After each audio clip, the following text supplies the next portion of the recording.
رسول اللہ صلی اللہ علیہ وسلم نے فرمایا کہ جو یہ کلمہ ایک دفعہ پڑھے تو اللہ 20 لاکھ نیکیاں عطا کرے۔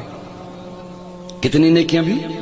20 لاکھ نیکیاں۔ سبحان اللہ۔ یہ بہت بڑے تاجر کو بھی ایک دن کی کمائی 20 لاکھ تقریباً نہیں ہوتی ہوگی، تو وہ کوشش کے ساتھ پہنچ جائے تو پہنچ جائے۔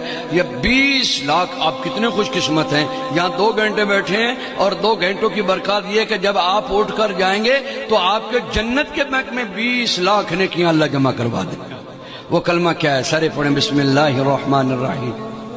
لا الہ الا اللہ وحدہ لا شریک لہ احدا صمدا لم یلد ولم یولد ولم یکن لہ کفوا احد۔